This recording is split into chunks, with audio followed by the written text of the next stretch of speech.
अभी सबको आवाज आ रही है क्लियर?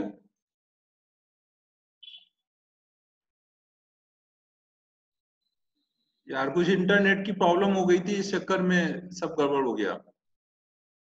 तो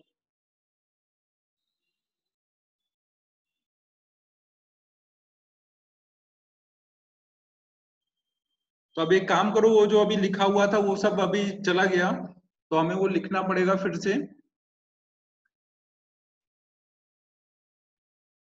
हाँ, स्टार्ट से ही सिखाता हूँ, स्टार्ट से ही। तो हम लोग देखो क्या क्या कर रहे थे। अब यार तुम लोग लिखते चलो ना, ये थोड़ी नेटवर्क की प्रॉब्लम है, कई बार ऐसे प्रॉब्लम आ रही है, लाइट वाइट जा रही है ना। तो आप लोग लिखते चलना ना, अब मैं सेव करने के लिए नहीं बीच में छोड़ूंगा। जो भी बोर्ड पे लिखूं आप लिख लो ना, नोटबुक। तो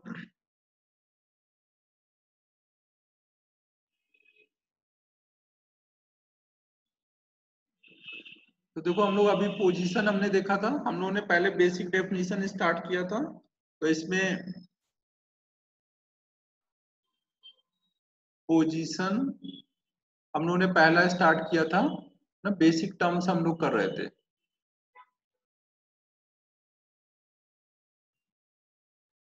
तब पोजीशन क्या होता था, मैं जल्दी जल्दी लिख देता हूँ, ये पढ़ा दिया था अभी। It gives idea about location of particle.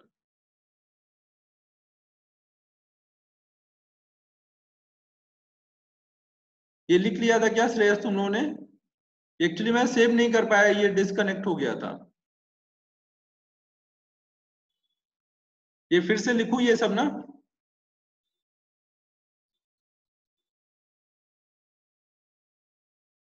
चलो लिख देता हूँ जल्दी जल्दी ना, ज्यादा लोगों ने नहीं लिखा हुआ है, ठीक है मैं लिख देता हूँ ना। तो इसको हम लोग 3D के लिए कैसे बता रहे थे, अगर हमें कोई भी पार्टिकल का, कोई पार्टिकल पी है मान लो, जिसका कोऑर्डिनेट है X comma Y comma Z, ये ओरिजिन है ओ, तो ओ से पी वाला ये जो वेक्टर होगा ना, ये यहाँ पे पी है ना।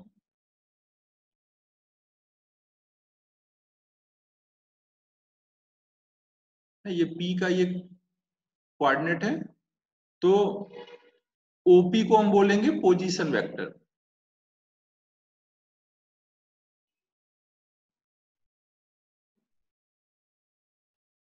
और ओपी कितना आता था, एक्स आई कैप वाई जे कैप। अब मैं डायरेक्ट ही लिखता जा रहा हूँ ना, ये ऐसे समझा दिया था ना, ऐसे होता था।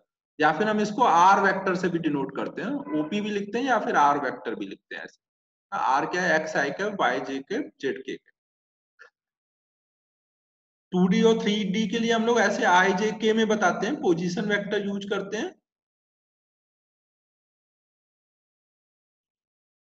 मैं देखो ये लेक्चर रिकॉर्ड कर रहा हूँ ना, जिनको भी दिक्कत आएगी मैं बाद में ये ग्रुप पे डाल दूंगा लेक्चर ना।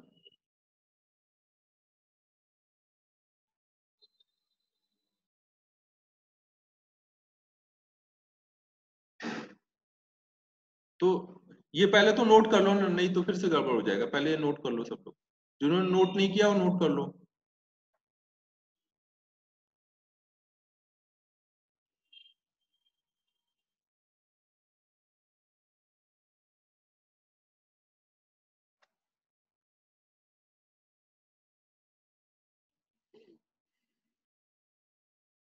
ठीक है डन।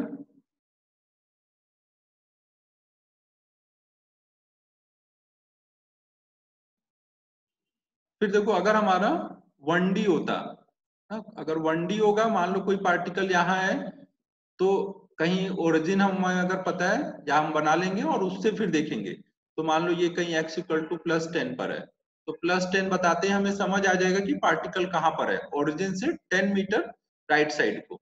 कोई पार्टिकल अगर इस साइड है तो उसकी जो भी डिस्टेंस है -5, तो 5 का मतलब इस साइड, माइनस का मतलब निगेटिव एक्स एक्सिस पे, और 5 का मतलब ओरिजिन से 5 डिस्टेंस पर है? तो यहाँ पे हम लोग कोऑर्डिनेट्स यूज करेंगे। 1D के लिए हम लोग ऐसे कोऑर्डिनेट का यूज करके बताते हैं। तो for 2D and 3D we use position vector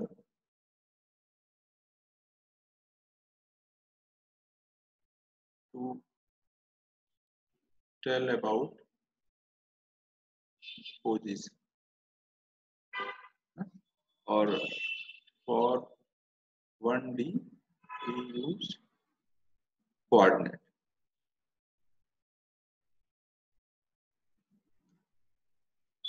ठीक है, क्लियर है, ये भी नोट कर लो।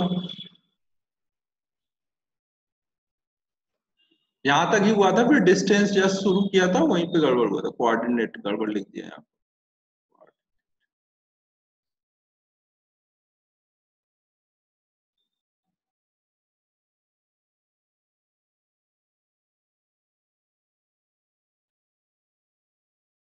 श्रेय सबको कर लेने दो नोट।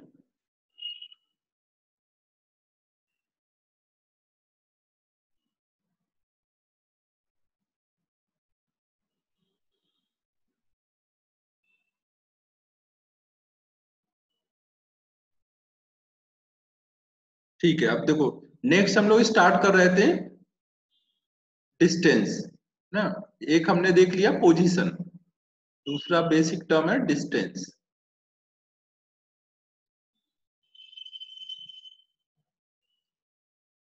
तो ये क्या होता है, मान लो हमने कहीं पे ऐसे कोऑर्डिनेट एक्सिस बना रखे हैं, कोई पार्टिकल ए पोजीशन से ऐसे किसी रास्ते से बी तक जाता है, तो ये जो भी डिस्टेंस कवर कर रहा है, ए से वो बी तक गया, तो ये ए से बी, ये जिस रास्ते से गया इस पाथ की जो लेंथ होगी उसको ही हम नाम देते हैं डिस्टेंस ना। ये जो पाथ की लेंथ आएगी, पाथ लेंथ, उसको हम डिस्टेंस नाम देते हैं।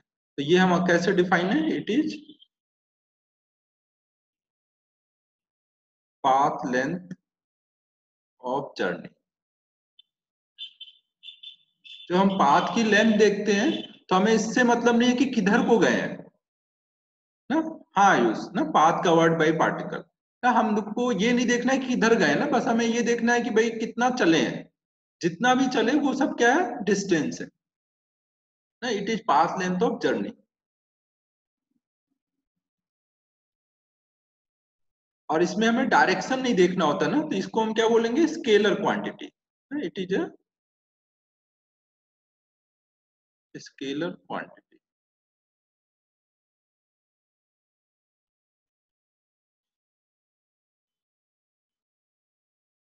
नहीं, डिस्टेंस कैलकुलेट करने में एक्स वाई जेड कोऑर्डिनेट का कोई यूज नहीं होता सुदीप, बस आपको देखना रहता है कितना चला हुआ है। फिर इसकी यूनिट क्या होगी, डिस्टेंस है, डिस्टेंस मतलब लेंथ में आता है, लेंथ का यूनिट क्या होता है, मीटर। एसआई यूनिट जो होगा उसका मीटर होगा, और सीजीएस यूनिट सेंटीमीटर।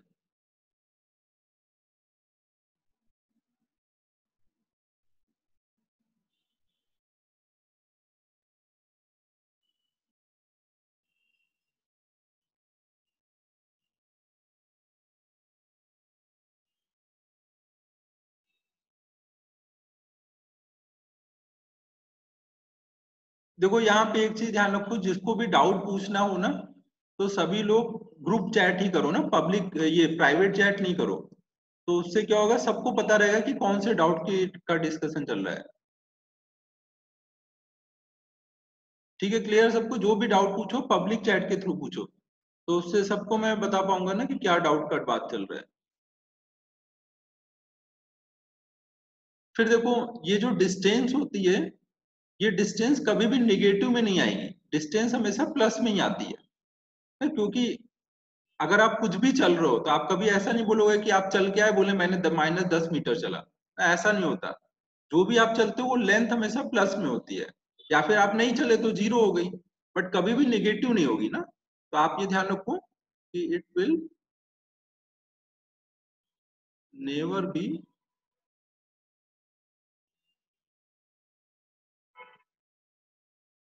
निगेटिव ना, या तो पॉजिटिव होगा या जीरो हो सकता है, निगेटिव नहीं हो सकता।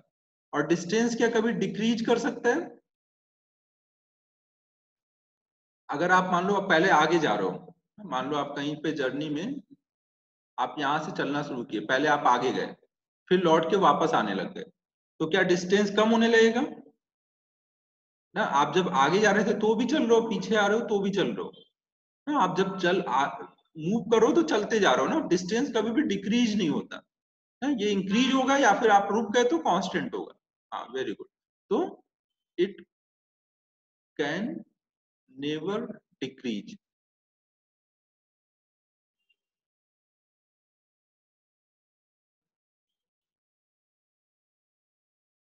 तो अगर इन चीजों को हम ग्राफ में दिखाएं, तो मान लो इधर डिस्टेंस है और इधर टाइम है, तो डिस्टेंस हमेशा टाइम के साथ बढ़ सकता है, कांस्टेंट हो सकता है ना, लेकिन डिक्रीज नहीं हो सकता। कभी भी ऐसा नहीं होगा कि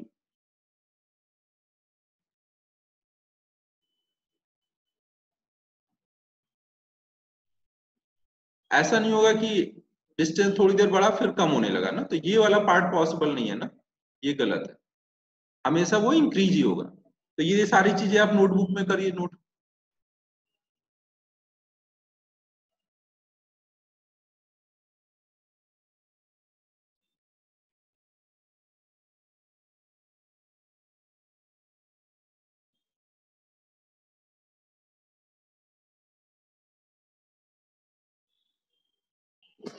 हाँ श्रेयस बोलो, doubt. Sir distance time graph और पोजीशन टाइम ग्राफ सेम ही होता है क्या?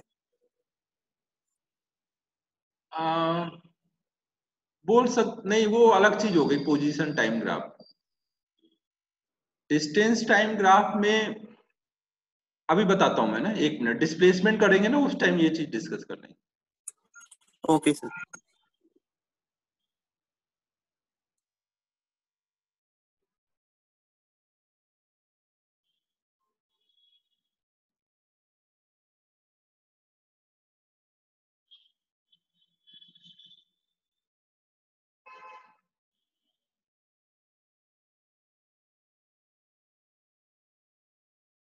ग्राफ देखो, अभी मैं एक आगे जाके एक टॉपिक पढ़ाऊंगा ग्राफ, उसमें ये सारे ग्राफ अलग से हम लोग डिस्कस करेंगे।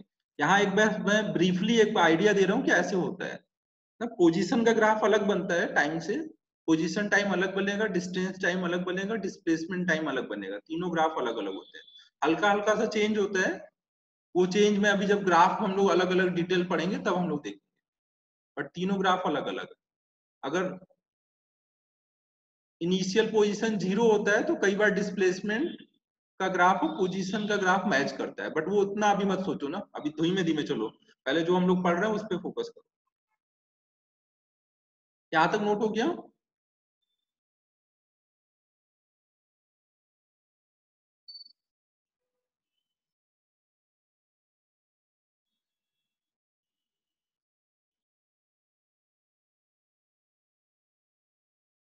तो देखो हमने यहाँ पे इस ग्राफ में देखा कि डिस्टेंस डिक्रीज नहीं कर सकता ना, जो देखो मैंने बना के कट किया है ना, आपको वो भी नोट करना है, क्योंकि आपको याद रहना चाहिए कि ऐसा नहीं होता है ना, ये नहीं कि गलत है इसलिए बनाएंगे ही नहीं, तो जो गलत है वो भी बनाना है। आपको पूछे जाएंगे ऐसे ग्राफ दे करके कि सही है गलत है, ये वाला बना, ये भी बनाइए, इसमें दिखाइए ये सही है ना, ये सही है और ये गलत है, यहाँ पे डिक्रीज हो गया।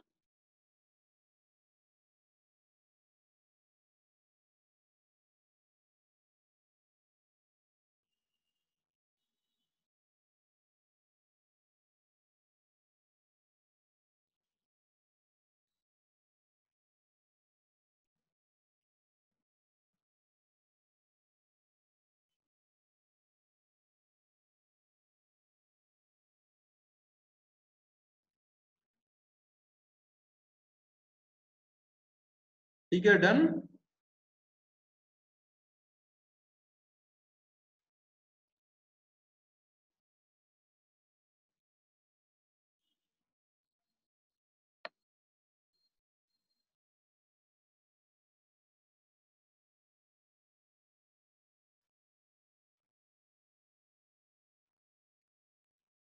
अब देखो नेक्स्ट हम लोग देख रहे हैं कि डिस्टेंस निगेटिव नहीं हो सकता है, इसको ग्राफ में दिखाना। तो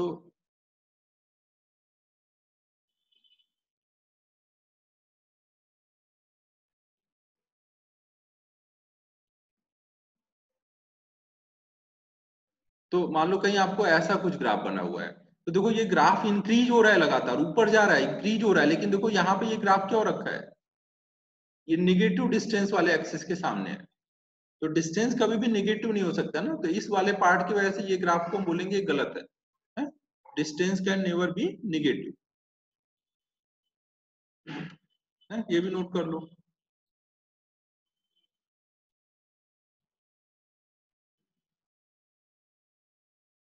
फिर हम लोग अब नेक्स्ट देख रहे हैं डिस्प्लेसमेंट।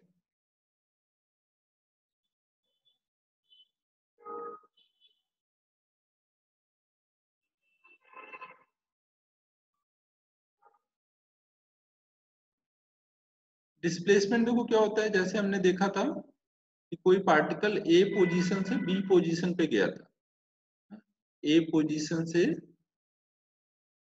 कोई बी पोजीशन पे गया था, तो ए से बी की ये जो शॉर्टेज डिस्टेंस है, इसको ही हम नाम देते हैं डिस्प्लेसमेंट। तो इसको हम ऐसे डिफाइन करेंगे,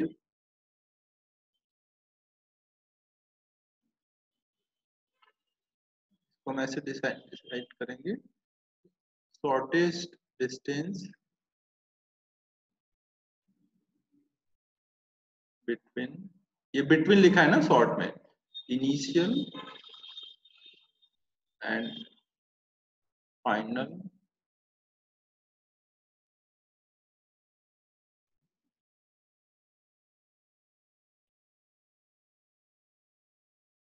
पॉइंट इज कॉल्ड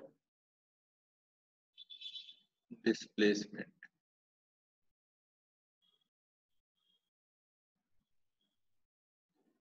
फिर देखो डिस्प्लेसमेंट जो होता है, डिस्प्लेसमेंट जो होता है उसका डायरेक्शन होता है, जैसे हम ए से बी की तरफ गए, तो ए से बी तक का ये जो, ए से बी का ये जो डायरेक्शन बन रहा है, इसको हम बोलते हैं ये डिस्प्लेसमेंट का डायरेक्शन है ना। तो इसको हम बोलेंगे it is a vector quantity. तो इसलिए डिस्प्लेसमेंट को हम डिस्प्लेसमेंट वेक्टर से भी रिप्रेजेंट करते हैं। यहाँ पे ए से बी की तरफ का जो वेक्टर है, इसको हम नाम देंगे डिस्प्लेसमेंट वेक्टर।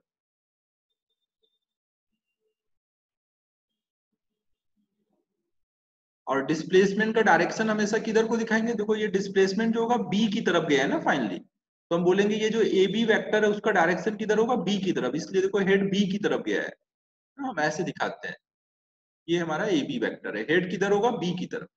तो डायरेक्शन ऑफ डिस्प्लेसमेंट जो होगा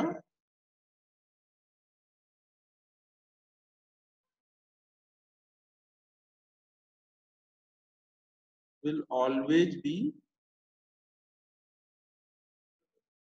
along फाइनल पॉइंट। यहाँ पे ए से बी गए, तो फाइनल पॉइंट कौन सा था, बी, तो हम ये बोलेंगे किधर को डायरेक्शन है, बी की तरफ। तो direction of displacement will always be along final point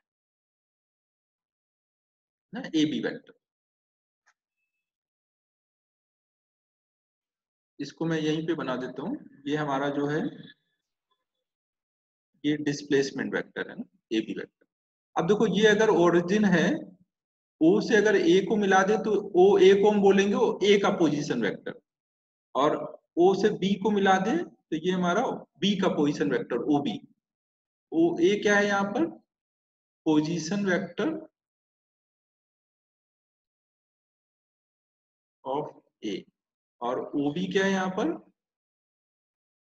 position vector of B. अब देखो आपने ये पढ़ा था ट्रायंगल लॉ ऑफ एडिशन से, अगर हम O A vector head to tail A B vector को ज्वाइन करें, O A vector A B vector, तो रिजल्ट क्या आएगा, ओ बी वेक्टर, है कि नहीं। ट्रायंगल लॉ ऑफ एडिशन याद है, हेड टू टेल दो वेक्टर अगर हम ज्वाइन करें, ओ ए वेक्टर और ए बी वेक्टर, तो हमें रिजल्ट क्या मिलेगा, ओ बी वेक्टर। सही है ये बात ट्रायंगल लॉ ऑफ एडिशन से। तो हम देखो ऐसे बोल सकते हैं,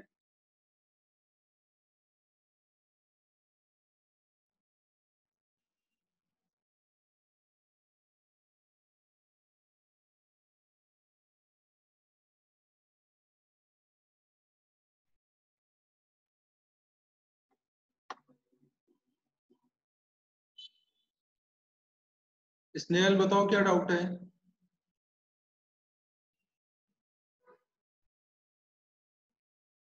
या डाउट हो तभी हैंड रेज किया करो, मैं बीच में डिस्टर्ब होता हूँ। देखो ये तो हम देखो ट्रायंगल ऑफ एडिशन से बोल सकते हैं कि ओ A vector A B vector का सम होगा ओ बी वेक्टर। ठीक है, क्लियर है ना? अगर हमारे पास दो वेक्टर है, एक ओ ए वेक्टर और एक A B vector, head to tail join किया तो रिजल्ट हमें क्या मिल जाएगा? O B vector. तो हम बोल सकते हैं ट्रायंगल ऑफ एडिशन से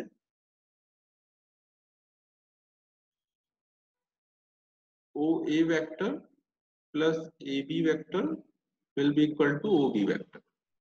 तो इसका मतलब ए बी वेक्टर कितना आ जाएगा? O B vector minus O A vector. A B vector ये हमारा क्या है? डिस्प्लेसमेंट वेक्टर, और ये क्या है? Position vector. तो इसका मतलब डिस्प्लेसमेंट वेक्टर किसके बराबर आया?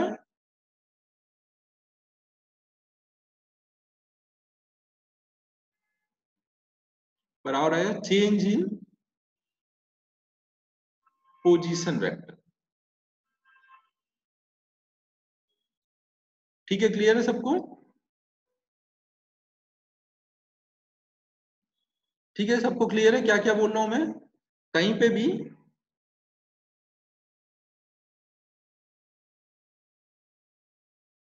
हाँ श्रेयस, ये तो मैंने ही तुझे डाउट क्लास में ये सब डिस्कस किया था।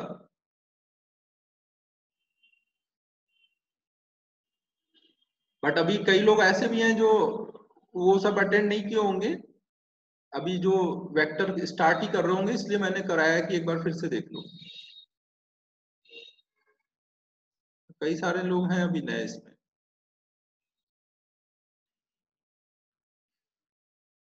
तो कहीं पे भी अगर हमें डिस्प्लेसमेंट वेक्टर निकालना होगा तो हम क्या करेंगे? चेंज इन पोजीशन वेक्टर देखेंगे, राइट? और चेंज हमेशा क्या कैसे निकालते हैं? फाइनल माइनस इनिशियल करके ना।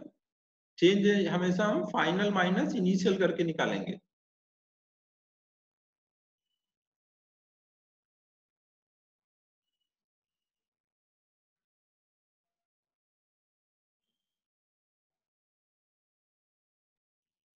देखो ओबी क्या है? फाइनल पोजीशन है ना, और ओ ए इनिशियल पोजीशन वेक्टर है। तो कहीं पे भी डिस्प्लेसमेंट निकालना तो हम ऐसे बोलेंगे, final position vector minus initial position vector. ये नोट हो गया? नोट करो जल्दी जल्दी।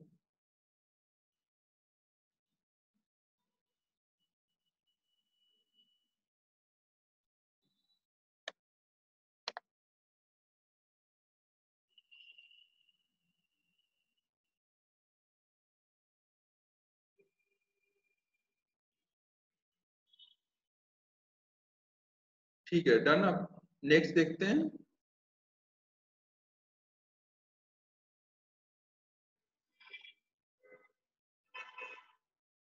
तो देखो हमें कहीं पे भी अब डिस्प्लेसमेंट निकालना होगा।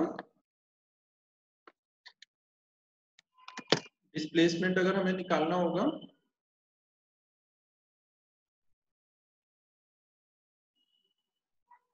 तो हम लोग क्या यूज करेंगे? डिस्प्लेसमेंट को हम डी वेक्टर से भी लिखते हैं ना, displacement equal to final position vector minus initial position vector. Position को हम ऐसे आर लगा के भी लिखते हैं ना, और एफ मतलब फाइनल पोजीशन वेक्टर, आई मतलब इनिशियल। तो हम ऐसे भी फॉर्मूला लिखते हैं, D vector equal to final R F vector minus initial R I vector. और अगर हमारा ये 2D एंड 3D के लिए डिस्प्लेसमेंट के लिए हम ये करेंगे, और अगर 1D होगा तो वहां डिस्प्लेसमेंट के लिए हम लोग केवल कोऑर्डिनेट सब्ट्रैक्ट कर देंगे ना, final coordinate minus initial coordinate ना, यहाँ साइन के साथ लिख देंगे। जैसे मान लो कोई पार्टिकल है, वो x इक्वल टू 5 से x इक्वल टू 15 को गया, इस डायरेक्शन में गया, ये x इक्वल टू 0 है। तो हमें पूछा जाए यहाँ पे इसका डिस्प्लेसमेंट बताओ, तो डिस्प्लेसमेंट निकालने का तरीका क्या है? ये इसका फाइनल पोजीशन है ना, और ये इसका इनिशियल पोजीशन है। तो हम क्या करेंगे? डिस्प्लेसमेंट निकालना है, delta X equal to final position minus initial position. हमेशा डिस्प्लेसमेंट के लिए फाइनल माइनस इनिशियल करना रहेगा। ये कितना आ जाएगा? 15 माइनस 5, तो ये आ गया +10। प्लस बता रहा है कि वो पॉजिटिव एक्स एक्सिस के लॉन्ग गया है। ठीक है, क्लियर है? यहाँ पे प्लस साइन क्या बता रहा है, पॉजिटिव एक्स एक्सिस के अलॉन्ग है।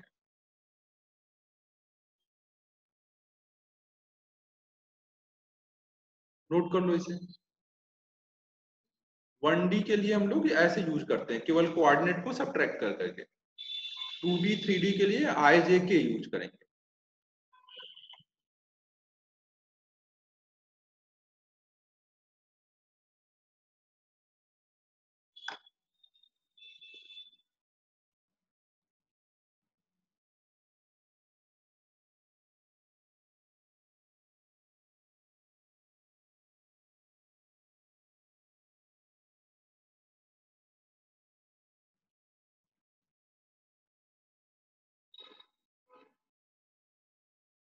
अगर मान लो ऐसा कुछ होता है कि ये x इक्वल टू 0 है, पार्टिकल x इक्वल टू 10 से x इक्वल टू -5 की तरफ गया, ये initial position x equal to 10 और final position x equal to -5 है, तो हम डिस्प्लेसमेंट कैसे निकालेंगे?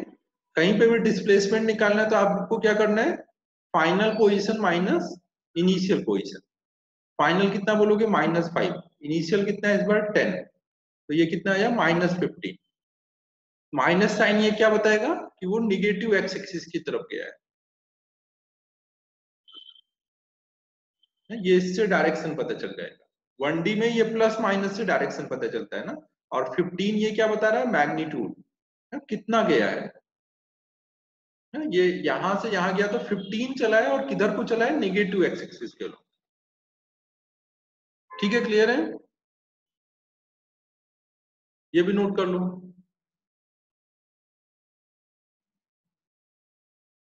हमेशा ध्यान रखो, कहीं पे भी डिस्प्लेसमेंट निकालना है तो सीधे आपको क्या सोचना है, चेंज इन पोजीशन। 1D में है तो कोऑर्डिनेट्स का पोजीशन में चेंज देखोगे, 2D 3D है तो पोजीशन वेक्टर में चेंज देखोगे।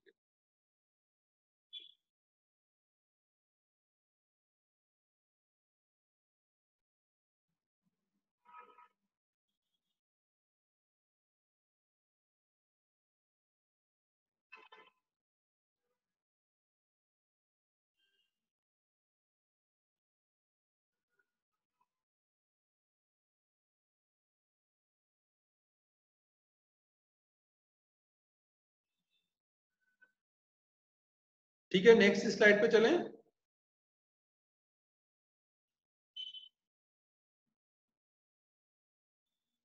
तो अब देखो, हमने डिस्टेंस डिस्प्लेसमेंट का बेसिक देख लिया। डिस्प्लेसमेंट में थोड़े से और पॉइंट नोट कर लेते हैं। जो ये डिस्प्लेसमेंट होता है, इसकी भी यूनिट क्या आएगी ना, ये भी क्या है, लेंथ है ना, लेंथ है तो वो भी क्या हो गया, मीटर में आएगा। एसआई यूनिट जो हम देखेंगे वो मीटर में होगा, मीटर का symbol small m, SI unit. और सीजीएस में देखेंगे तो सेंटीमीटर। डायमेंशन की बात अभी मैं नहीं कर रहा हूँ, डायमेंशन अभी पढ़ाऊंगा, यूनिट एंड डायमेंशन चैप्टर, उसके बाद डायमेंशन वगैरह देखते हैं। फिर देखो, जो डिस्प्लेसमेंट होता है वो क्या डिक्रीज कर सकता है टाइम के साथ।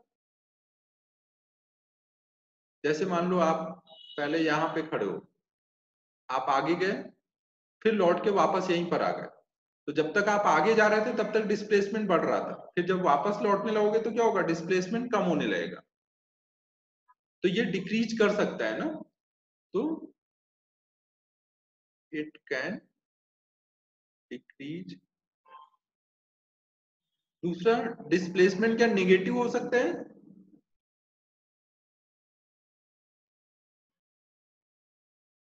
हो सकता है ना। देखो अभी हमने यहाँ पे देखा था ना, देखो ये लास्ट स्लाइड में देखो, यहाँ डिस्प्लेसमेंट आया था ना -15, ये देखो कितना है, -15 आया था ये,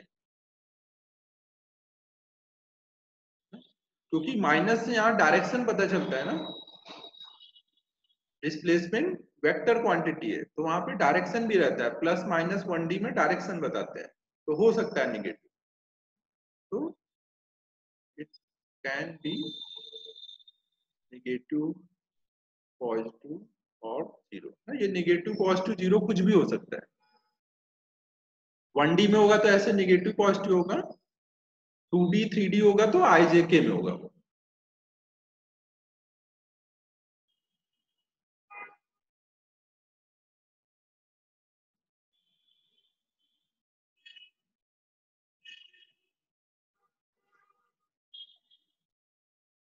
अब देखो डिस्प्लेसमेंट का अगर हम टाइम के साथ ग्राफ बनाए तो वो इंक्रीज कर सकता है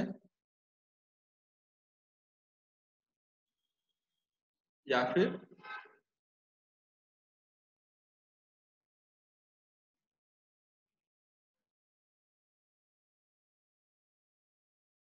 इंक्रीज कर रहा है, डिक्रीज भी कर सकता है ना। यहाँ देखो डिक्रीज कर गया इस पार्ट में।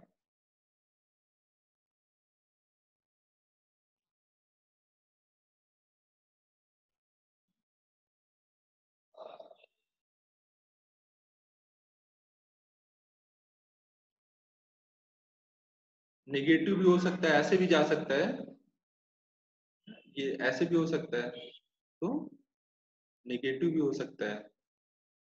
हाँ यस ना, it can not be greater than distance, सही बात है ना, वो पॉइंट भी हम लोग डिस्कस कर रहे हैं।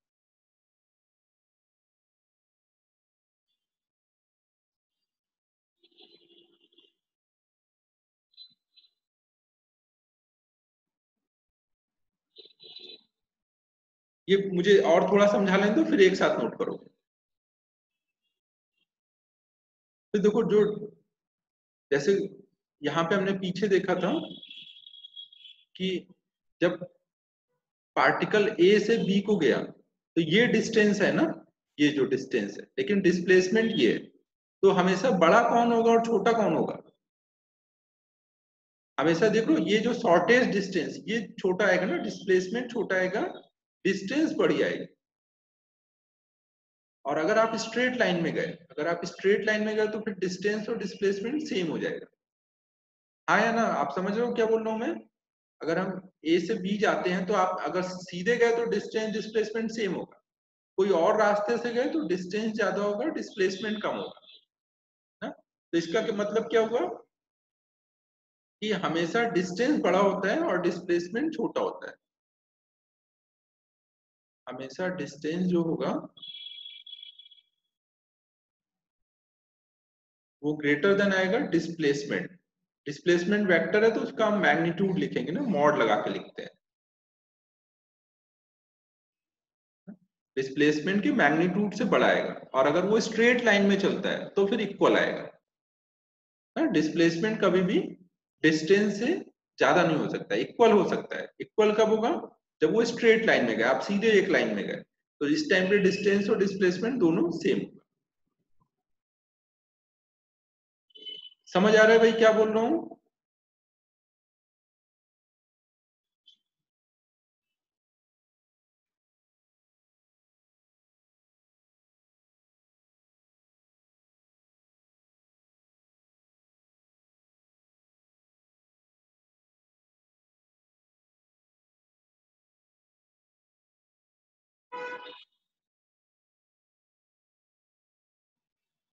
ठीक है, अब ये नोट हो गया।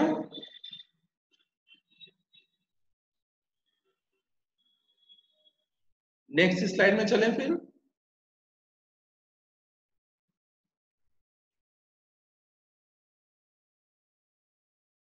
अब इस पे डिस्टेंस डिस्प्लेसमेंट पे कुछ हम लोग प्रॉब्लम कर लेते हैं। मान लो कोई पार्टिकल है, वो पहले आगे को गया और फिर वापस लौट आता है। देखो वो गया इसी लाइन पर है, एक second,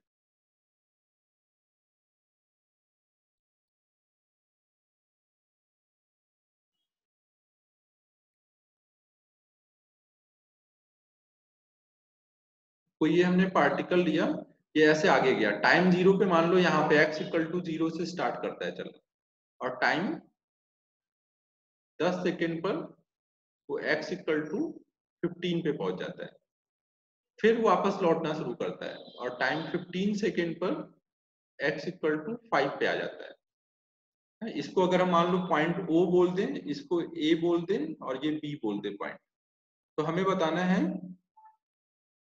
find distance and displacement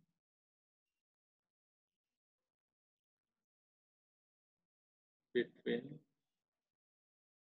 t equal to 0 and t equal to 10 second, t equal to 10 and t equal to 15 second, and t equal to 0 and t equal to 15 second. ठीक है, तो हमें अब देखो in time तीन part है ना, 0 से 10 के बीच का डिस्टेंस डिस्प्लेसमेंट बताना है, 10 से 15 के बीच का डिस्टेंस डिस्प्लेसमेंट बताना है, और फिर 0 से 15 के लिए डिस्टेंस डिस्प्लेसमेंट बताना है। तो पहले पार्ट का आंसर कितना हो जाएगा?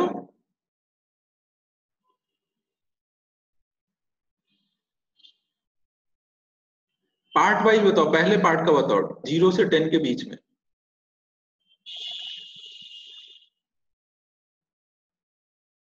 हाँ, दोनों 15-15 होंगे, वेरी गुड, दोनों 15-15 ना। देखो अभी 0 से 10 के बीच में O से A तक की जर्नी देखोगे ना, O से A तक की, 0 से 10 के बीच में, तो ये स्ट्रेट लाइन में आगे गया है ना, अभी लौटा नहीं है ना, 10 सेकंड के बाद लौटेगा, हमें 10 तक कहीं बताना है, तो 10 सेकंड तक में क्या हुआ है, आगे को 15 गया है, वही डिस्टेंस होगा और वही डिस्प्लेसमेंट होगा। तो डिस्टेंस 15 आएगा और डिस्प्लेसमेंट भी 15 आएगा ना, ये पहले पार्ट का आंसर है ना, फर्स्ट पार्ट। सेकेंड पार्ट के लिए, सेकेंड पार्ट में देखो क्या बोला गया है, हमें 10 सेकेंड से 15 सेकेंड, 10 to 15 सेकेंड के बीच का बताना है, 10 to 15 सेकेंड ये वाला। तो 5 5 10 10 5 माइनस 15, बेसिक पे जाओ, देखो बेसिक मैंने आपको क्या बताया है, जितना चलना पड़ा वो डिस्टेंस, और डिस्प्लेसमेंट के लिए क्या बताया हुआ है, change in position vector, change in position. आप बेसिक यूज नहीं कर रहे हो।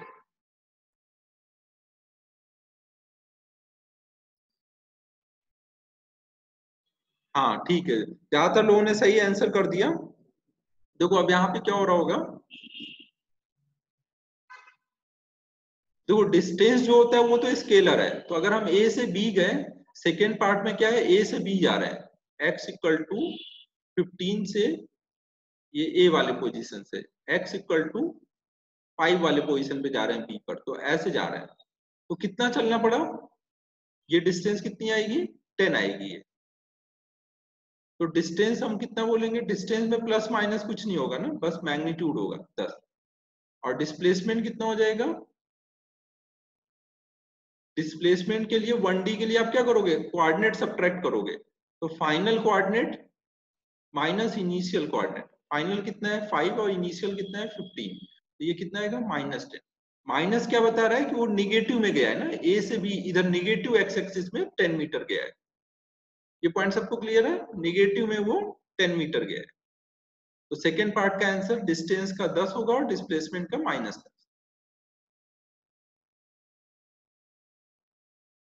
फिर अब नेक्स्ट आता है पूरा हमारा 0 टाइम से 15 सेकेंड तक के टाइम के बीच के लिए। अगर हम पूरा 0 से 15 सेकेंड तक का देखें तो हो जाएगा 15 और 10, 25 डिस्टेंस, वेरी गुड, और डिस्प्लेसमेंट 5, हाँ वेरी गुड। तो जब हम पूरी जर्नी देखेंगे यहां तक की, तो इसमें क्या हुआ है, पहले वो आगे गया है और फिर वापस आया है ना, ये टोटल जर्नी हुई है।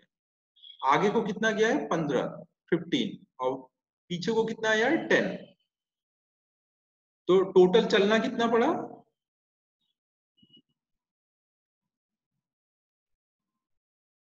टोटल कितना चलना पड़ा उसको, 10 आगे जाने के टाइम और सॉरी 15 आगे जाने के टाइम और 10 पीछे आने के टाइम, तो ये टोटल हो जाएगा 15 प्लस 10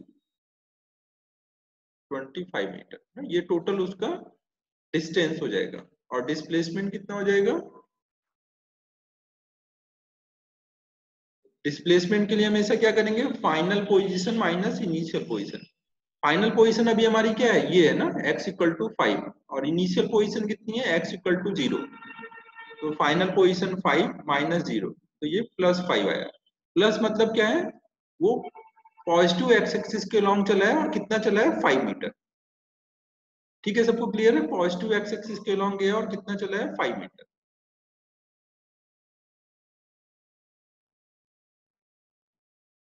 सब ये नोट हो गया?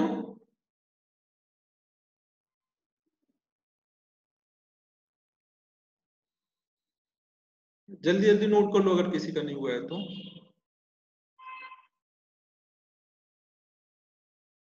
ठीक है, फिर हम लोग नेक्स्ट प्रॉब्लम स्टार्ट करते हैं।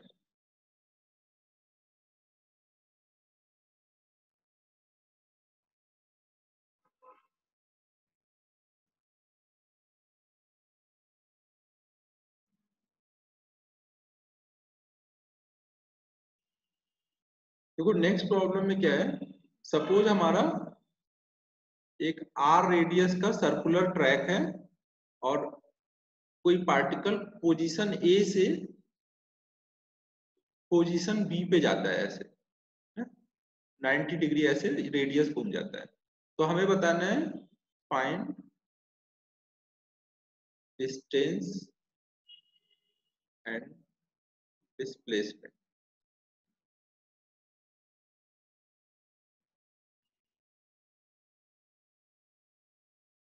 आर के टर्म में बताना है ना।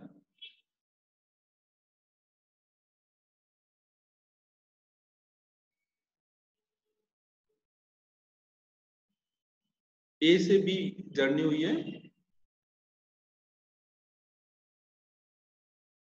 हाँ pi R by 2, very good. Distance हो गया और डिस्प्लेसमेंट √2r। हाँ ठीक है, वेरी गुड। नहीं, बहुत ही बेसिक सा प्रॉब्लम है। हमें डिस्टेंस चाहिए, मतलब ये लेंथ चाहिए ना। ये लेंथ कितनी आएगी, पूरा सरकमफेरेंस लेंगे और उसका 1/4 कर देंगे ना। ये कितना हो रखा है, पूरे सरकमफेरेंस का 1/4 है ना। तो ये हो जाएगा पाई आर बाई 2। और डिस्प्लेसमेंट के लिए क्या करेंगे, इनिशियल और फाइनल पॉइंट को मिला लेंगे। डिस्प्लेसमेंट के लिए हम लोग इनिशियल और फाइनल पॉइंट को ऐसे मिला लेंगे।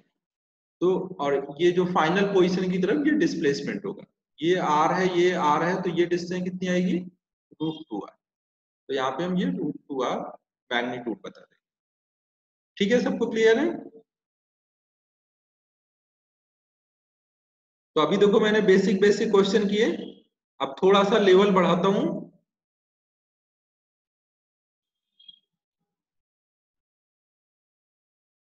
अब मैं क्वेश्चन लिख रहा हूं, अब इसको आपको खुद से करना है ना।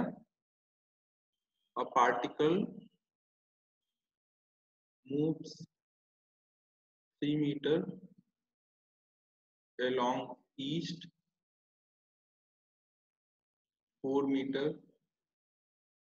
along north, and 12 meter in vertically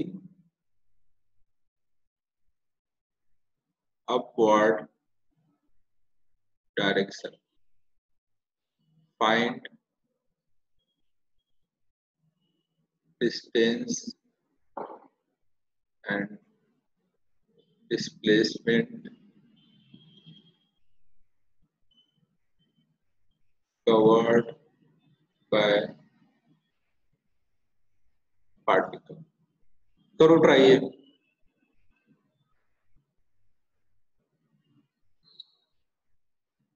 हाँ श्रेयस, वेरी गुड।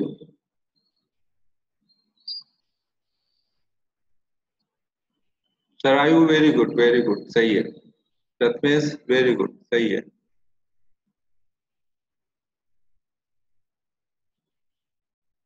हाँ 19 और 30। बाकी लोगों को भी थोड़ा टाइम दे दो ट्राई करने के लिए।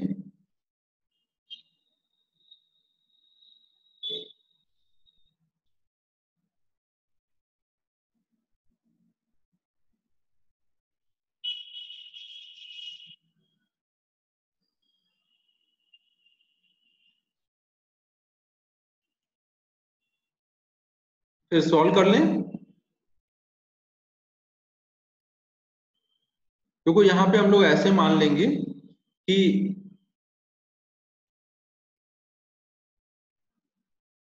ये हॉरिजॉन्टल प्लेन हमने लिया और इसमें हमने ईस्ट वेस्ट नॉर्थ साउथ मान लिया ना। ईस्ट वेस्ट नॉर्थ साउथ किधर होगा, हॉरिजॉन्टल प्लेन में होगा। और वर्टिकली अपवर्ड ऐसे हो रहा होगा ऊपर को। ठीक है, ये बात समझ आ रही है?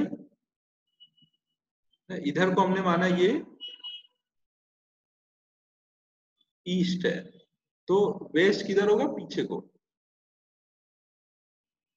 ये हमने एक हॉरिजॉन्टल प्लेन लिया है ना,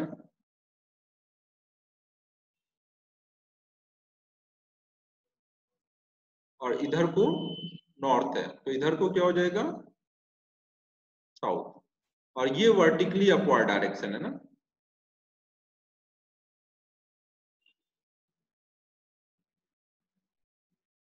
ठीक है, क्लियर है?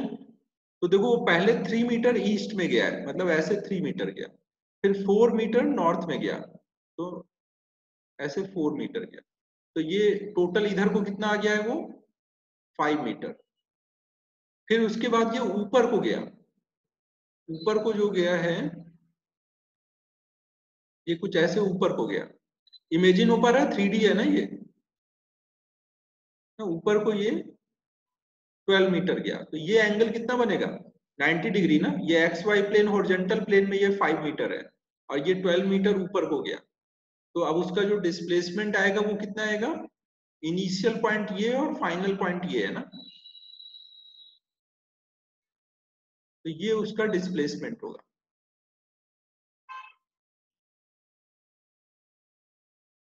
ठीक है, 3D इमेजिन ऊपर है, तो देखो ये 3 था, ये 4 था, तो ये 5 आया हुआ है ना, ये 5 है और ये 12 है, और ये 90 है, तो ये वाली साइड कितनी आ जाएगी फिर? ये वाली साइड कितनी हो जाएगी? 5 और 12 का ये राइट एंगल ट्राइंगल है ना, तो ये वाली साइड चाहिए, तो आप पाइथागोरस लगा दो,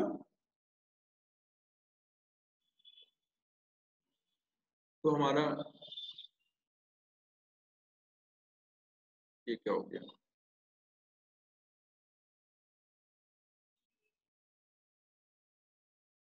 तो हम यहाँ पर ये मान लो ओरिजिन को O बोलते हैं, इसको कुछ A बोलते हैं, इसको B, तो हम लोग ट्रायंगल ओ ए बी में देख रहे हैं ना। एंगल A यहाँ पर 90 डिग्री है, तो ओ बी निकालना है, तो हो जाएगा O A square plus A B square.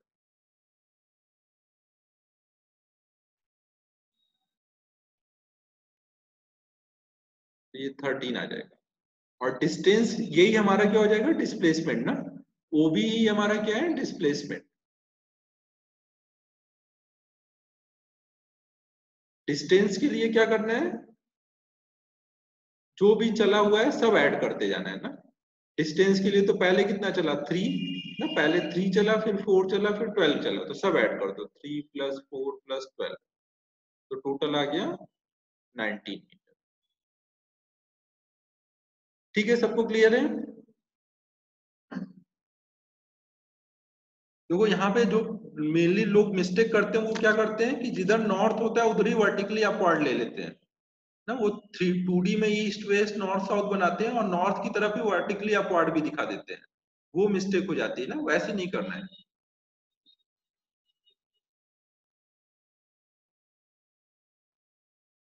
ठीक है, फिर अब नेक्स्ट प्रॉब्लम करते हैं। हो गया? नोट हो गया ना सबका?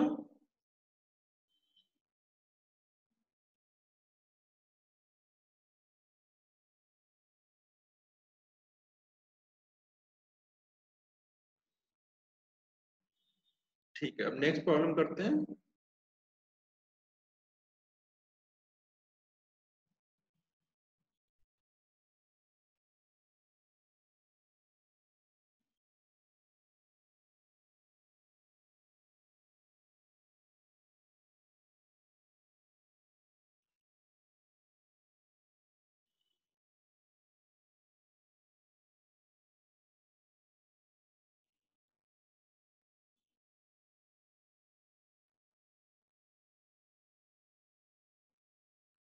तो नेक्स्ट प्रॉब्लम क्या है?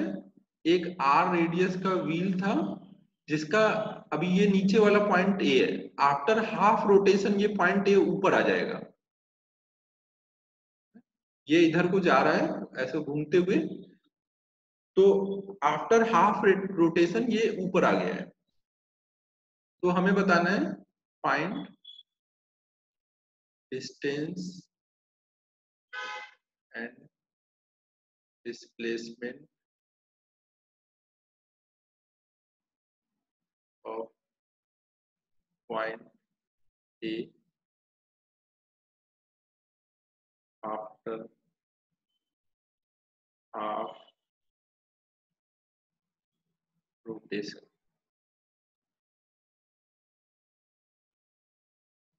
इसमें देखो डिस्टेंस अभी नहीं बताएंगे, डिस्टेंस में अभी आपको आगे कैलकुलेट करना सिखाऊंगा, अभी वो हार्ड हो जाएगा, केवल डिस्प्लेसमेंट निकालो। हाफ रोटेशन के बाद डिस्प्लेसमेंट निकालो पॉइंट ए का।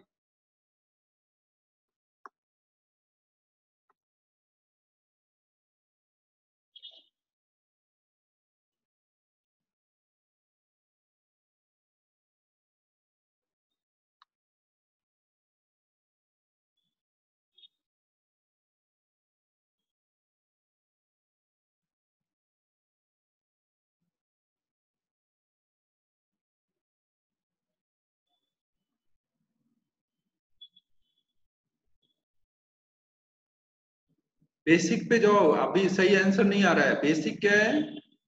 हाँ अभी आया, नैनेश ने सही बताया, प्रथमेश ने भी सही बताया। आपको देखो बेसिक क्या ध्यान रखना है, इनिशियल और फाइनल पॉइंट के बीच की जो शॉर्टेज डिस्टेंस होगी that will be our displacement. Wheel जब रोटेट करके आगे जा रहा है ग्राउंड पे तो वो आगे भी जा रहा है ना, हाफ रोटेशन में वो कितना आगे चला जाएगा? पाई आर आगे चला जाएगा ना। अगर हम इसको देखें तो ये कितना आगे जा चुका होगा हाफ रोटेशन में? पाई आर। फुल रोटेशन में वो कितना आगे चला जाता है? पूरा 2 पाई आर। हाफ रोटेशन में पाई आर आगे गया है, और ऊपर कितना गया? 2 आर। तो टोटल डिस्प्लेसमेंट कितना हुआ पॉइंट ए का? ये है ना displacement, shortage distance between initial and final point. तो वो कितना होगा? ये पाई आर और 2 आर का पाइथागोरस से हम ऐड करके निकालेंगे, तो डिस्प्लेसमेंट आ जाएगा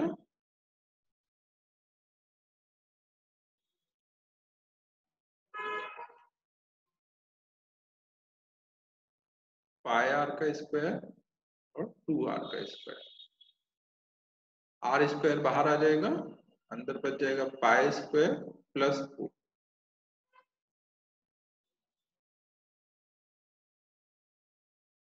ठीक है, सबको क्लियर है?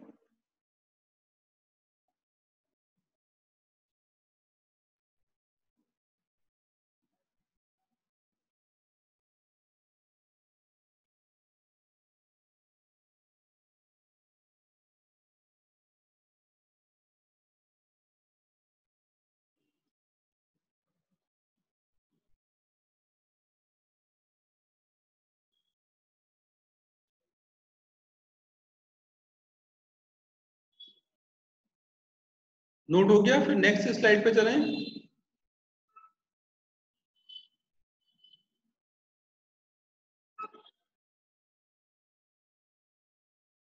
देखो यहाँ पे अभी डिस्टेंस नहीं निकलवाया है मैंने। डिस्टेंस जो यहाँ पे आएगी कैलकुलेट करके वो 4 आर आती है, वो अभी आप नहीं निकाल पाओगे ना। यहाँ की डिस्टेंस जो होगी वो हम लोग रोटेशन चैप्टर में सीखेंगे। डिस्टेंस जो होगी यहाँ पर वो 4 आर आएगी, वो कैसे आएगी वो आपको रोटेशन चैप्टर में सिखाया जाएगा ना। अभी के लिए आप मान लो कि केवल डिस्प्लेसमेंट कैलकुलेट करना है, क्योंकि ये जब चलता है व्हील तो पॉइंट ए कुछ ऐसे आगे बढ़ा होगा, पॉइंट ए ऐसे जा करके फिर वापस नीचे आ जाता है। तो अब ये लेंथ अभी आपके निकालना अभी आपके लिए पॉसिबल नहीं है, थोड़ा और पढ़ लोगे तब निकाल पाओगे। तो इसलिए मैंने केवल डिस्प्लेसमेंट पूछा ना, डिस्टेंस नहीं पूछा था इसलिए।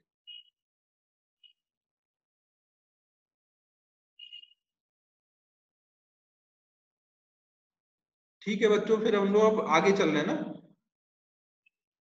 देखो अभी हम लोग बेसिक डेफिनेशन देख रहे थे, तो बेसिक डेफिनेशन में हमने पोजीशन, डिस्टेंस, डिस्प्लेसमेंट देखा। अब हम लोग नेक्स्ट देख रहे हैं स्पीड के बारे में। स्पीड और वेलोसिटी देखना है, तो उसमें हम पहले स्टार्ट कर रहे हैं स्पीड। तो स्पीड देखो क्या होता है, it is rate of change of distance होता है with respect to time. Speed कैसे डिफाइन होता है कहीं पर भी, डिस्टेंस ओवर टाइम करके।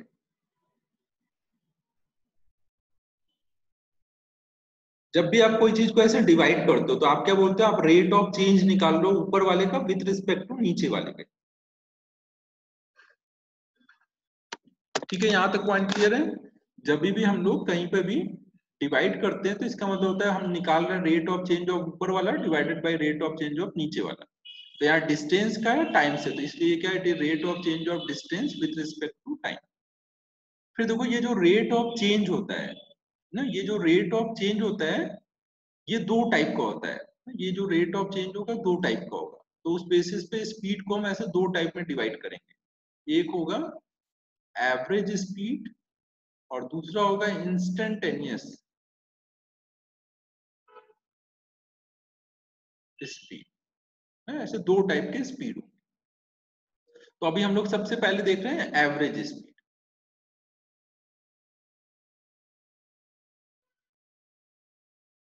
एवरेज स्पीड देखो कैसे डिफाइन होता है, एवरेज स्पीड इक्वल टू होता है टोटल डिस्टेंस अपॉन में टोटल जर्नी का टाइम, टोटल टाइम। जैसे देखो अगर मान लो आप मान लो नासिक से मुंबई गए, नासिक से मुंबई अगर आप मान लो जा रहे हो, तो मान लो आपकी ये डिस्टेंस है कुछ 250 किलोमीटर। और अबे रजत, थाने तक नहीं जाना है, आगे भी जाना है। कितने डिस्टेंस है लगभग 180 है। और मान लो हमारी जो फरारी कार थी उसकी स्पीड थी, वो स्पीड तो रास्ते में कई बार चेंज होगी ना, जब आप चलोगे तो कभी कोई सामने आया तो ब्रेक लगाओगे, कभी स्पीड में चलोगे कोई नहीं है तो ऐसे चल रहे हैं। तो मान लो आपको टाइम 0 से स्टार्ट किया और आप पहुंच गए 5 घंटे में। भाई नॉर्मल स्पीड से हम लोग चलेंगे, भाग के नहीं जाएंगे, तो मान लो 5 घंटे में पहुंच गए। तो हम यहाँ पे क्या बोलेंगे, हमारी जो एवरेज स्पीड है वो कितनी बोलेंगे, एवरेज स्पीड कितनी आएगी यहाँ पे 250/5, तो हम बोल देंगे 50 kilometre per hour.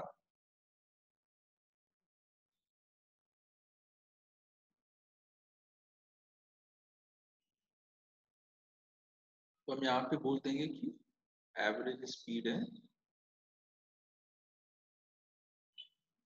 250/5, 50 kilometre per hour. लेकिन देखो ये जो 50 किलोमीटर पर आवर स्पीड है, क्या जर्नी के टाइम पे पूरे टाइम आप इसी स्पीड से गए थे? क्या आप पूरे टाइम 50 की स्पीड से निकले घर से और पूरा लास्ट तक 50 से चलते रहे?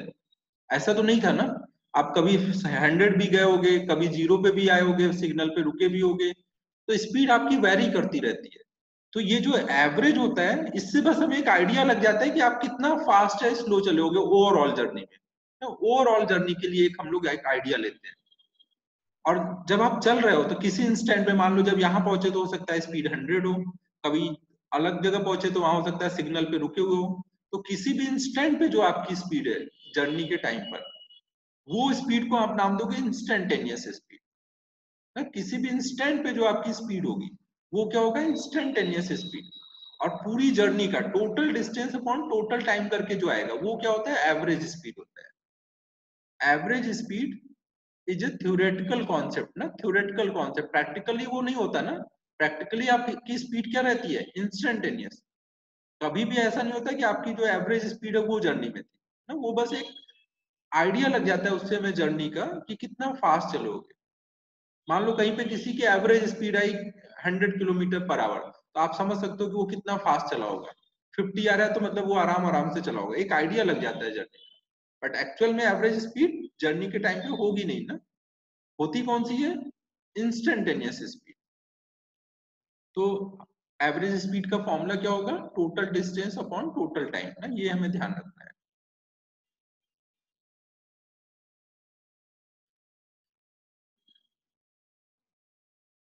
ये फॉर्मूला में ध्यान रखना।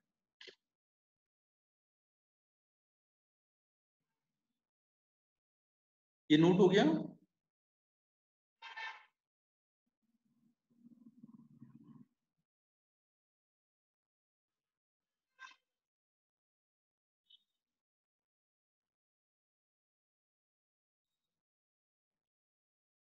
ठीक है, फिर नेक्स्ट स्लाइड पे चलते हैं। तो अब देखो हम ये पॉइंट नोट कर लेंगे कि average speed is a theoretical concept.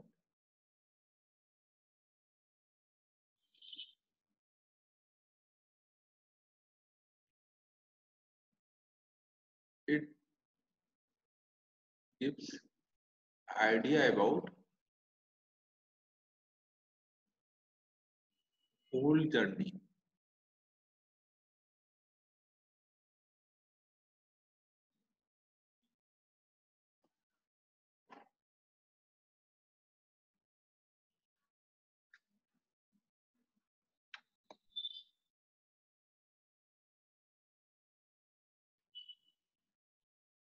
फिर नेक्स्ट हम लोग देख रहे हैं दूसरा type, instantaneous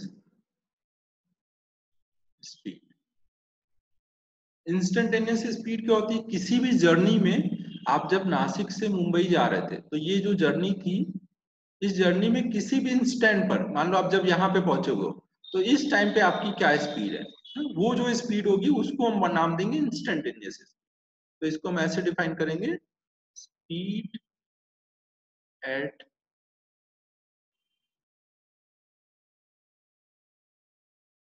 any instant is called instantaneous speed। अब नेक्स्ट पॉइंट आता है कि अब कैलकुलेट कैसे किया जाए। हाँ नैनेस, very good, dx by dt करके। देखो ये काइनेमेट जो मैंने कैलकुलस का असाइनमेंट डाला है उसका एक्सरसाइज 4 अभी नहीं ट्राई करना है ना, क्योंकि वो यही वाला पार्ट है, काइनेमेटिक्स वाला पार्ट है। तो वो काइनेमेटिक्स चैप्टर होने के बाद करना है ना।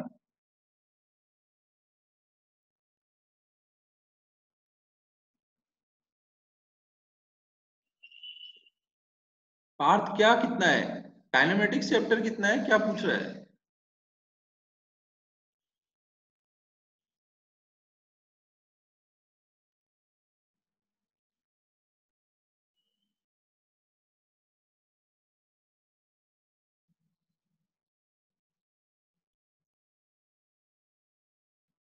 अब देखो जो इंस्टेंटेनियस स्पीड होती है ये एक्चुअल में क्या है, ये भी एवरेज स्पीड ही है, लेकिन ये जो एवरेज स्पीड है ये एक बहुत ही छोटे से टाइम इंटरवल की एवरेज स्पीड है।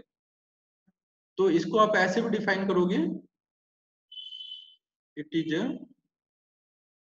Average speed of very small time interval eight,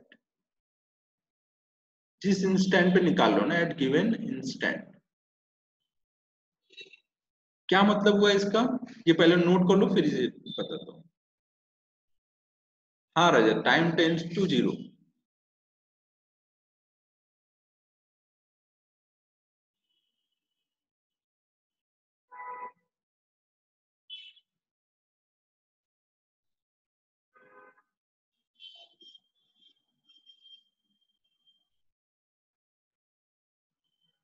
ये नोट कर लो, फिर नेक्स्ट स्लाइड पे समझाता हूँ।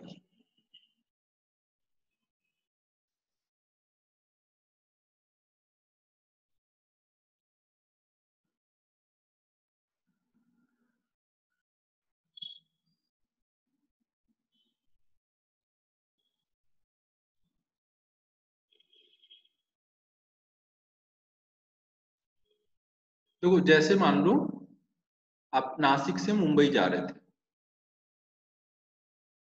तो मान लो जब टाइम कुछ हो रहा था 2 सेकंड और आप x इक्वल टू 10 पे खड़े थे, तो तो आपको पूछा गया कि टाइम 2 सेकेंड पे स्पीड कितनी है, मान लो हमें टाइम 2 सेकेंड पे स्पीड चाहिए, तो टाइम 2 सेकेंड पे जो स्पीड निकालोगे उसको क्या नाम दोगे, इंस्टेंटेनियस स्पीड। और निकालने का तरीका क्या होगा, अगर हम टाइम 2 सेकेंड और टाइम t इक्वल टू 2.000 बहुत सारे जीरो 1 सेकेंड के बीच का देखे कितना चला है, टाइम कितना हुआ 2 से 2.0001 सेकेंड, मतलब कितना हुआ, डेल्टा टी कितना है 0.00, ऐसे बहुत सारे जीरो फिर 1, तो इसको हम बोलते हैं ये बहुत छोटा टाइम है, और इसको हम dt से रिप्रेजेंट करते हैं ना। dt मतलब होता है इनफाइनाइटेसिमली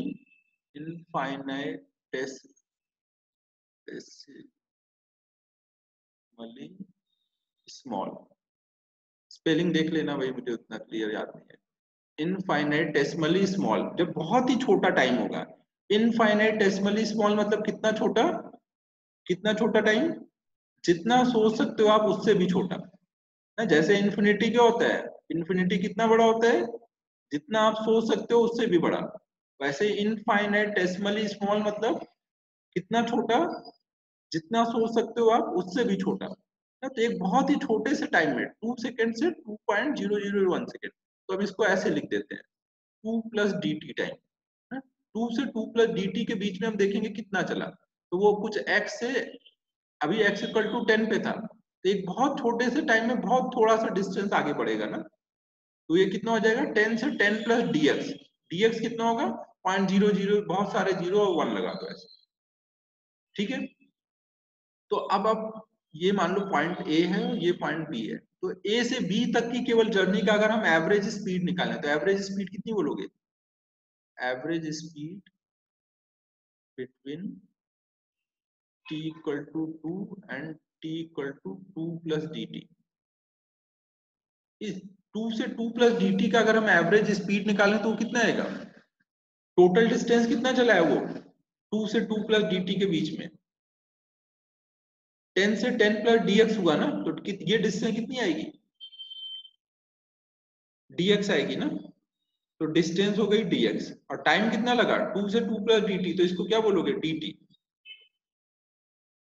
तो ये हमारा क्या हो जाएगा, इंस्टेंटेनियस स्पीड बोलेंगे। इंस्टेंटेनियस क्यों, क्योंकि अब देखो 2 और 2 plus D T, 2 plus D T भी लगभग सेम ही है ना, 2 ही है ना। 2.000 इनफाइनाइट जीरो लगा के 1 लिखो, उसको 2 ही सेकेंड बोलोगे ना, ये 2 सेकेंड ही है ना। तो मैं 2 बोलूं 2.001 सेकेंड बोलूं या इसके बीच का बोलूं, एक ही बात है। तो इसका मतलब क्या हुआ, जहां पे भी मुझे किसी इंस्टेंट पे स्पीड निकालनी होगी तो मैं क्या कर दूंगा, dx बाई dt कर दूंगा। और इसको सॉल्व करने का तरीका क्या है, डिफरेंशिएशन यूज कर दूंगा। ठीक है, समझ आ रहा है, डिफरेंशिएशन यूज कर दूंगा। तो यही हमारा क्या हो जाएगा, यहाँ पे instantaneous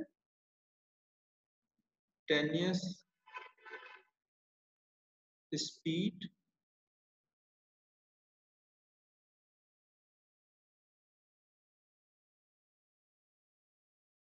eight t equal to 2 second.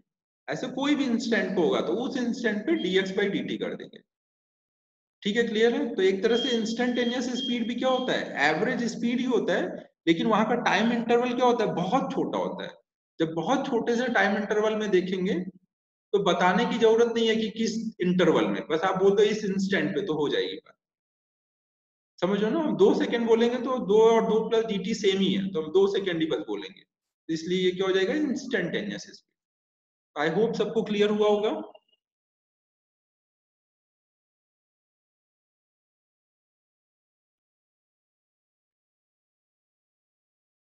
ठीक है, और ये नोट भी हो गया।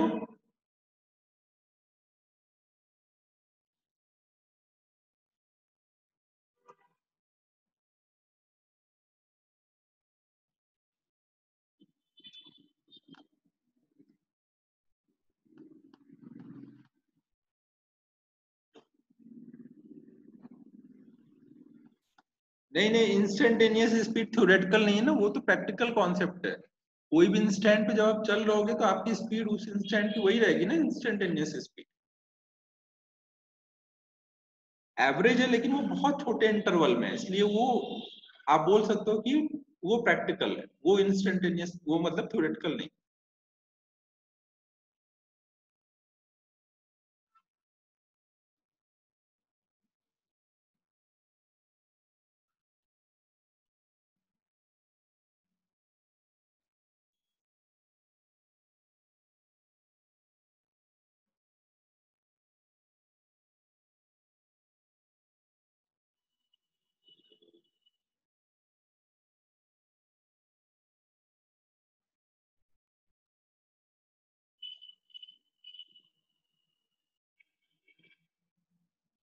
ठीक है, सबको क्लियर है यहाँ तक?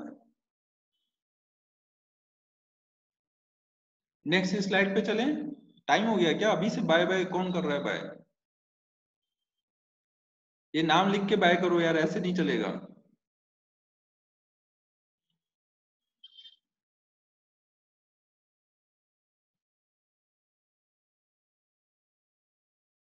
हाँ देखो, जो कार के स्पीडोमीटर पे स्पीड होती है वो इंस्टेंटेनियस स्पीड होती है, वो ऐसे ही इंटरनली कैलकुलेट होता है ना।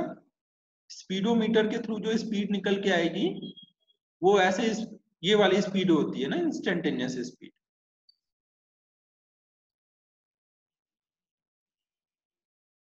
तो देखो कहीं पे भी अगर आपको इंस्टेंटेनियस स्पीड निकालनी है, मान लो कोई पार्टिकल है, ये लास्ट एक एग्जांपल देख लेते हैं फिर अब आज की क्लास यहीं रोकेंगे।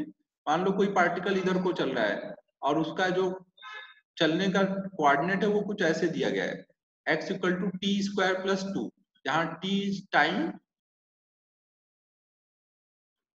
इन सेकेंड है। तो पूछा जाए फाइंड एवरेज एंड, सॉरी पहले average, find average speed. Average speed के लिए हमेशा टाइम का इंटरवल दिया जाएगा ना, between t equal to 0 and t equal to 2 second, कोई इंटरवल में बताया जाएगा। और इंस्टेंटेनियस स्पीड फाइंड करना है।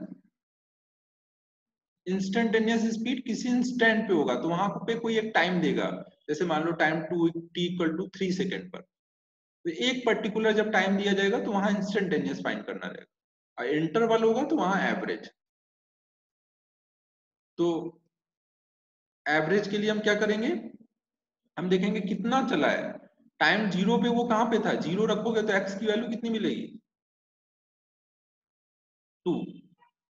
और जब आप 2 सेकेंड रखोगे तो x की वैल्यू कितनी मिलेगी, 2 का स्क्वायर प्लस 2, तो कितना आ जाएगा 4 6।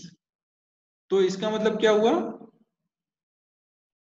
टाइम 0 पर वो x इक्वल टू 2 पे था, और टाइम 2 सेकेंड पर वो x इक्वल टू 6 पे आ गया। तो वो कितना आगे गया है, ये आगे कितना गया, 6 माइनस 2 करोगे ना, 4 आगे गया है। हाँ ना भाई, ये 4 आगे गया, तो इसका मतलब एवरेज स्पीड कितनी आ जाएगी, टोटल डिस्टेंस है 6, वो सॉरी 4, और टाइम कितना लगा है 2 सेकेंड, तो एवरेज कितना आ जाएगा 2 मीटर पर second. Total distance upon total time, 0 से 2 सेकेंड, तो टाइम कितना हुआ जर्नी का 2 सेकेंड, और डिस्टेंस कितनी कवर हुई है 2 से 6 पे गए, तो आगे कितना गए 4। ये चमक रहा है भाई क्या बोल रहा हूँ?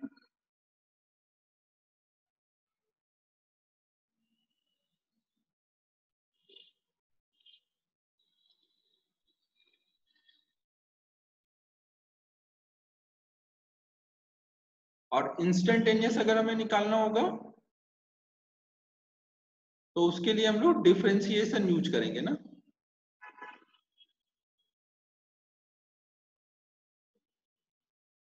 सेकेंड पार्ट के लिए dx बाई dt, और x की वैल्यू कितनी है टी स्क्वायर प्लस 2, तो ये कितना हो जाएगा। देखो कुछ लोगों ने अभी कैलकुलस नहीं किया होगा जो लेट ज्वाइन किए हैं,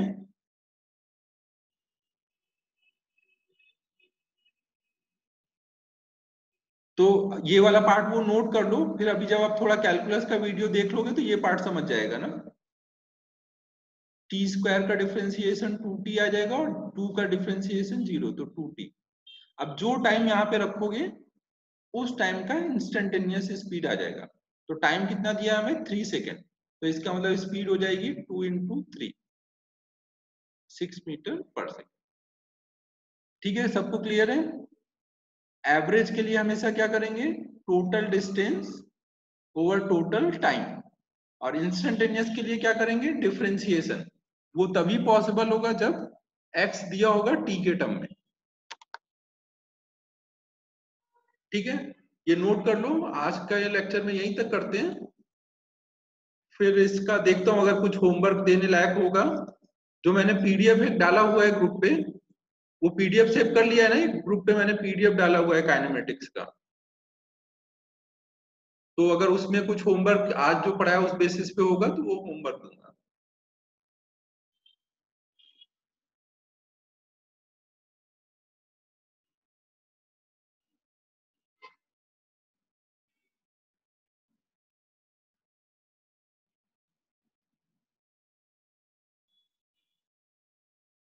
कैलकुलस का सब लोग कब तक कर लोगे? कैलकुलस का भी डाउट सेशन लगाना था, तो कब लगाया जाए बताओ?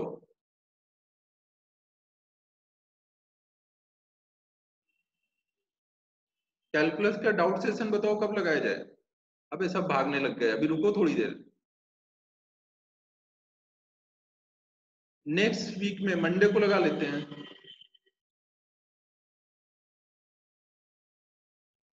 मंडे को लगा लेते हैं ना, पहले उसका एक्सरसाइज 1 डिस्कस कर लेते हैं कैलकुलस का। मंडे को एक्सरसाइज 1, देखो वेक्टर का एक्सरसाइज 2, 3 बचा हुआ है। 2, 3 मोस्ट प्रॉब्ली हम लोग 1 to 1 में जिसको डाउट रहे आप पूछ लो, 1 केवल ग्रुप में ऐसे डिस्कस कर देंगे। 2, 3 के लिए आप अलग से मेरे से डाउट सेशन का टाइम ले लो, वेक्टर के 2 और 3 के लिए जिनको डाउट है।